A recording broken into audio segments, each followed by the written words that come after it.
अस्सलाम वालेकुम स्टूडेंट्स।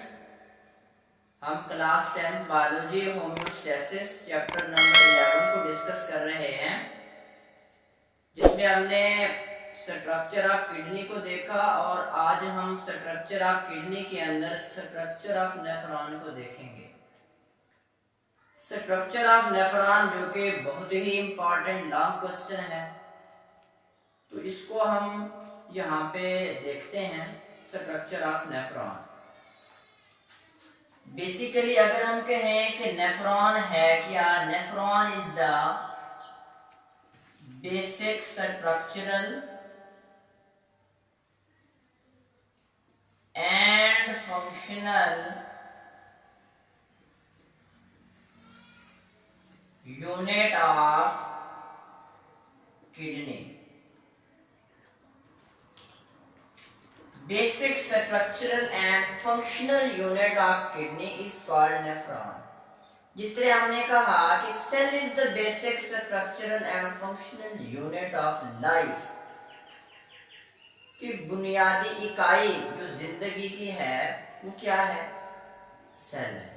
इसी तरह जो किडनी की जो फेलियाती इकाई है या बुनियादी इकाई है वो क्या है, नेफ्रॉन है।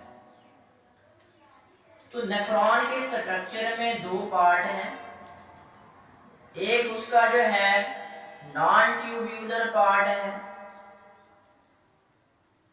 नॉन ट्यूब्यूलर पार्ट, दूसरा जो है वो ट्यूब्यूलर पार्ट है। तो नॉन ट्यूब्यूलर पार्ट के अंदर जो है दो चीजें हैं। एक यहाँ पे जो है ग्लोमेरुलस है और दूसरे नंबर पे बोमेन कैप्सूल है।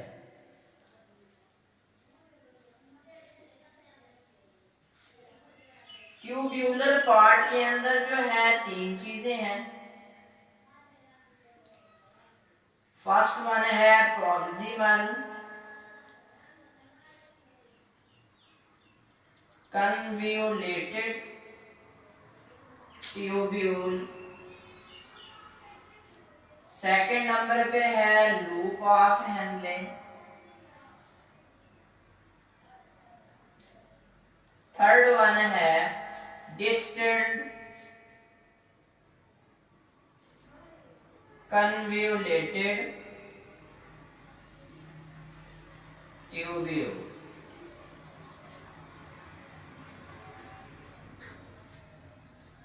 अब यहाँ पे अगर हम देखें कि ग्लोमेरुलस किसे कहते हैं, बोमेन कैप्सूल कहाँ है, अगर हम इसके स्ट्रक्चर के अंदर देखें तो this is the cup shape structure, this is the cup shape structure. ये जो प्याला नुमा साख्त है इसका नाम है बोमेन कैप्सूल, बोमेन कैप्सूल। इस बोमेन कैप्सूल के अंदर यहाँ पे ये वाला पोर्शन जो है एक क्लस्टर है, एक गुच्छा है। किस चीज का गुच्छा है, कैपिलरीज का।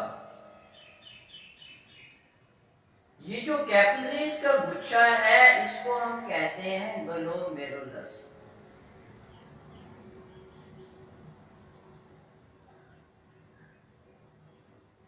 और यहाँ पे ये जो आर्टेरियोल्स हैं, एक का नाम एफरेंट आर्टेरियोल है, दूसरे का नाम इफरेंट आर्टेरियोल्स है। दरअसल इन दोनों में ऑक्सीजनेटेड ब्लड होता है और वेस्ट मटेरियल के एक्सचेंज के लिए इनको बुलवाया गया है। या सिंपली हम ये भी कह सकते हैं कि ये ब्लड वेसल्स हैं, इनमें क्या होती है, ब्लड की फिल्ट्रेशन की जाती है।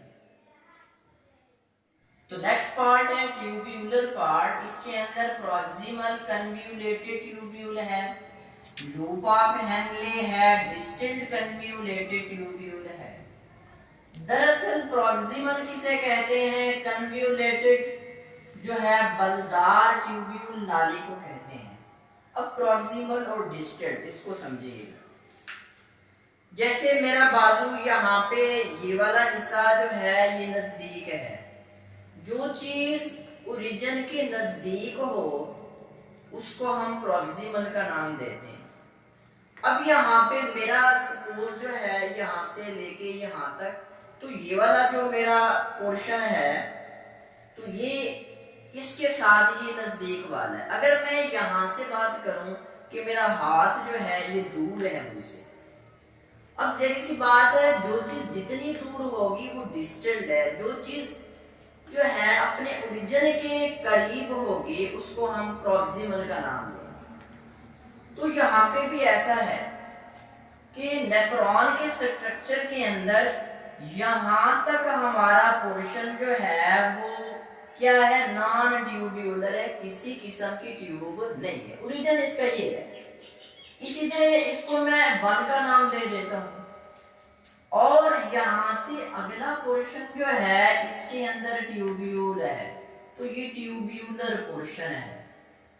यानी एक को मैंने नाम दिया प्रॉक्सिमल कन्वोल्यूटेड ट्यूब्यूल का कि जो चीज ओरिजिन के नजदीक है, इसी तरह मैंने दूसरी को डिस्टल कन्वोल्यूटेड ट्यूब्यूल का नाम दिया क्योंकि ये चीज ओरिजिन से जितनी दूर होती जा रही है। और ये तीसरे नंबर पे ये है लूप ऑफ हेनले। दरअसल लूप कहते हैं गोल को, और हेनले जो है एक साइंटिस्ट का नाम था जिसने इसको डिस्कवर किया, उसी के नाम की बेस पे उसने लूप ऑफ हेनले रखा। और लास्ट में हमारे पास कलेक्टिंग डक्ट है। देखें किडनी के अंदर मिलियन की तादाद में नेफ्रॉन है, हर नेफ्रॉन अपने हिस्से की यूरिन को एंड तक नहीं पहुंचा के आती। गोया हर नेफ्रॉन जो अकेली जो है वो एंड तक यूरिन को नहीं पहुंचा के आएगी, बल्कि हर नेफ्रॉन अपने हिस्से का यूरिन इस कलेक्टिंग डक्ट के अंदर जो है डालेगी। इसका नाम है कलेक्टिंग डक्ट। डक्ट कहते हैं नाली को, कलेक्टिंग मांगने वाली, ठीक है, कलेक्ट करने वाली। यानी हमारे जो किडनी है उसके अंदर तो मिलियन की तादाद में नेफ्रॉन है।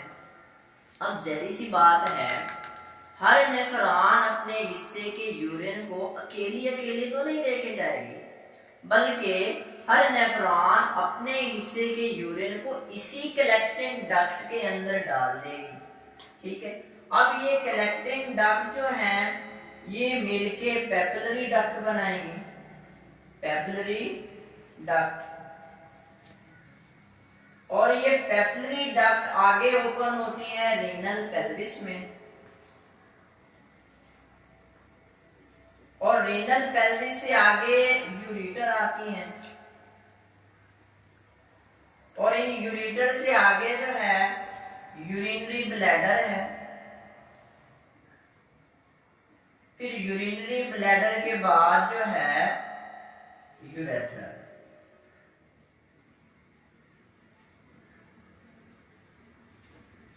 तो गोया आज हमने देखा स्ट्रक्चर ऑफ नेफ्रॉन कि नेफ्रॉन दरअसल कहते कैसे हैं। Basic structural functional unit of kidney is called as nephron. अब इस नेफ्रॉन के अंदर 2 पार्ट हैं, एक रीनल कार्पसल का नाम दे रहे हैं, इसको हम रीनल ट्यूब्यूल का नाम दे रहे हैं।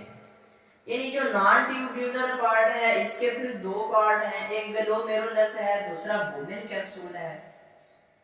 और ट्यूब्यूलर पार्ट के अंदर प्रॉक्सिमल कन्वोल्यूटेड ट्यूब्यूल है, लूप ऑफ हेनले है, डिस्टल कन्वोल्यूटेड ट्यूब्यूल है।